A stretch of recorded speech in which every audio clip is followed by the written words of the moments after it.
Hey everybody, Mikeylito here. I'm about to go inside to see the latest in Marvel Studios MCU. It is The Marvels with Brie Larson, Teyonah Parris, and Iman Vellani. And I want you to join me very shortly to find out what I thought about this movie. But first, there's this.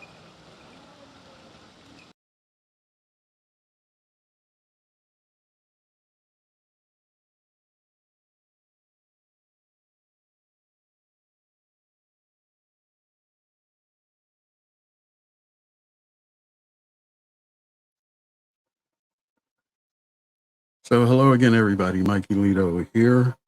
And as I said, we saw the Marvels today, the latest entry in the Marvel Cinematic Universe. I meant to bring up something. It is the 15th appearance, so I've read. I haven't double checked that myself. The 15th appearance of Samuel L. Jackson as Nick Fury in MCU properties. And the movie stars Brie Larson as Carol Danvers, also known as Captain Marvel. Teyonah Parris, who I said in the introduction, or I should say the video description, was Photon, but she was never called Photon in this movie. So, my bad. And Iman Vellani, who plays Kamala Khan, aka Ms. Marvel. And the movie begins with a little recap of different things that happened in the TV series so that if you didn't happen to see the TV series, you would kind of know what was going on. Also, things that happened in Captain Marvel and also WandaVision. So, again, so that you would have some idea what's going on. So, now in keeping with my practice of the last few videos, I am going to give you my rating right now up front. And if you were on my Twitter, you already know what the rating is, but I'm giving Marvel Studios The Marvels a 6 out of 10, equivalent to 3 stars. Uh, I didn't think it was a bad movie. I didn't think it was meh. There was many parts that I liked. There was a lot of humor in it.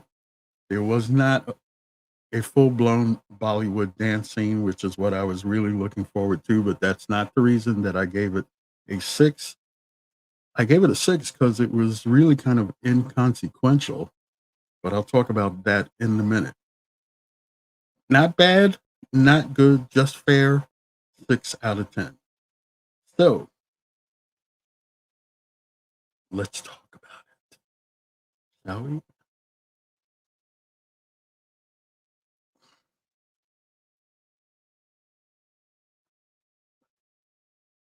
Now, um, as I said, the beginning of the movie, they showed some snippets of Captain Marvel, of WandaVision, the parts that involved Monica Rambeau and Ms. Marvel, so that we would have some idea um, how these three were brought together.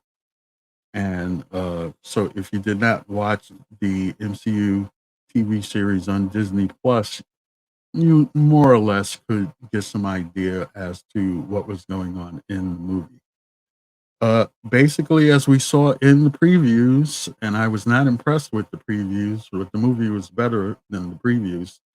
Um, these three are constantly switching powers. Now, they explained how uh, the powers got switched, but really thought it was kind of, the type of thing where just writers throw out something so that we, the audience, can understand. Like I said, I didn't really think that it was consequential. They did not reference anything about Nick Fury that happened in Secret Invasion. So Nick Fury is just up on the space station with Saber, and Monica Rambeau tells us what Saber is. There's a little discomfort between Monica Rambeau and Carol Danvers, and that gets explained later on in the movie. Kamala Khan is still just like enraptured by Carol Danvers, and so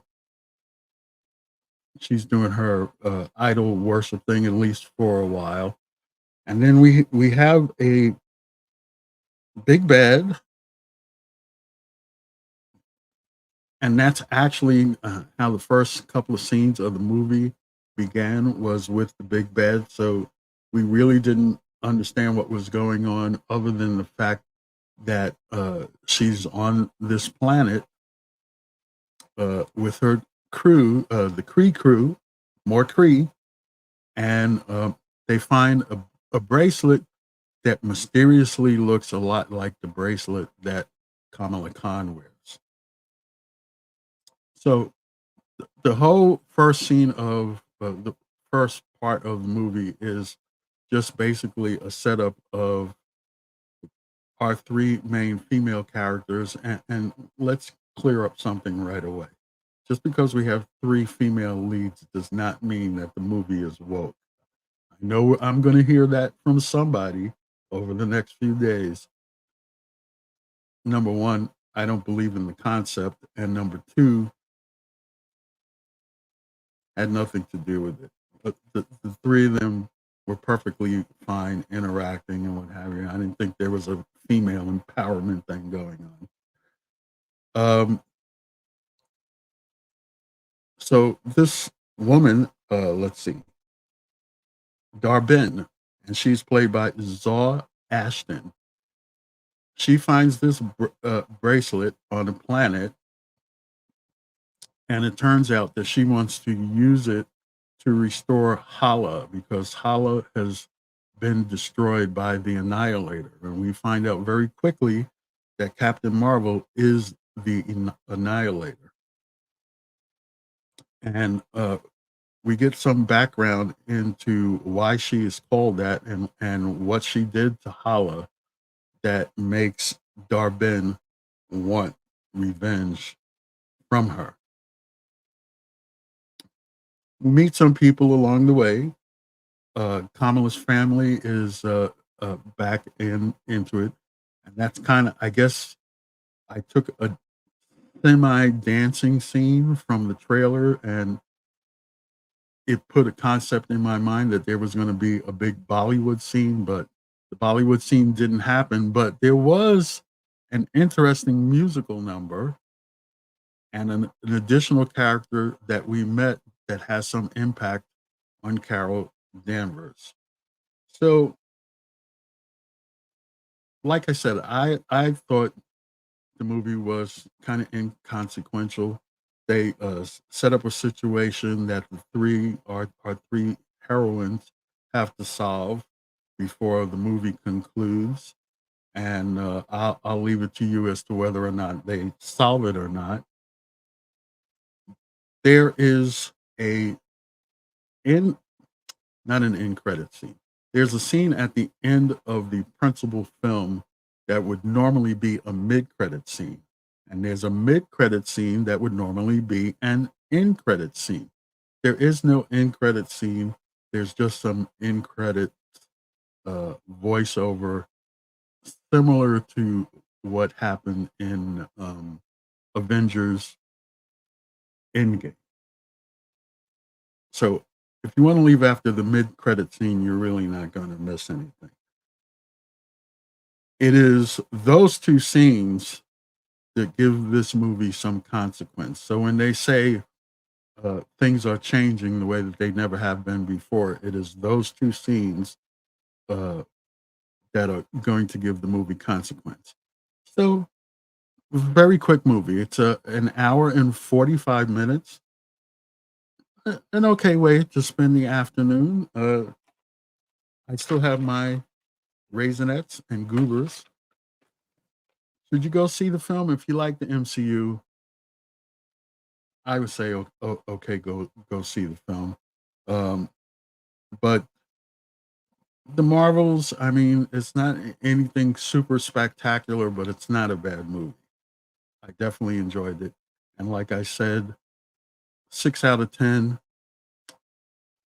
that's not bad at all. So by all means, go see it. So, as I always say, watch content, form opinion. You just heard mine.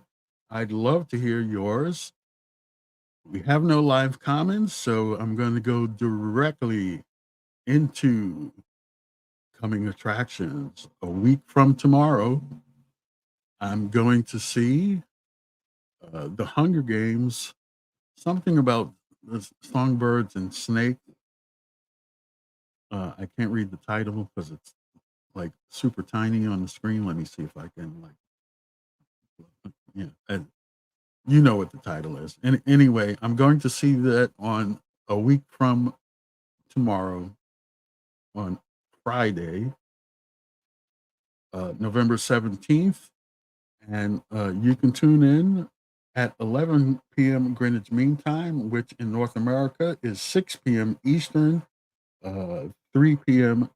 Pacific. And following that, in the weeks following that, on Wednesday, November 22nd, I'm going to see Disney's Wish. Now, the review is going to be very late. It's going to be at 10 p.m. Eastern, 7 p.m.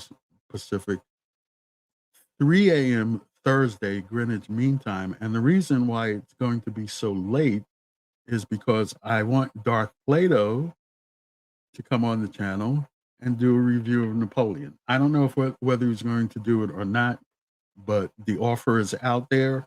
And so I would review Wish and he would review Napoleon. Whether he'll do it or not, I don't know. That's up to him. But like I said, the offer is out there. And then for the rest of the year, the movie's coming up Wonka on December the 15th. Aquaman and the Lost Kingdom, which I saw another trailer today. It's basically the same trailer I saw a couple of weeks ago. Hopefully, it'll be like the Marvels, and the trailer will be, or I should say, the movie will be better than the trailer because the Marvels, that movie was definitely better than the trailer. And then on Christmas Day, or Jewish Movie Day, as our friend Robert Meyer Burnett would call it, The Color Purple, the musical, will be happening on Christmas Day, and we will see about that. The channel is Mikeylito Live. Please leave a comment about this video below. There is a live comment out there.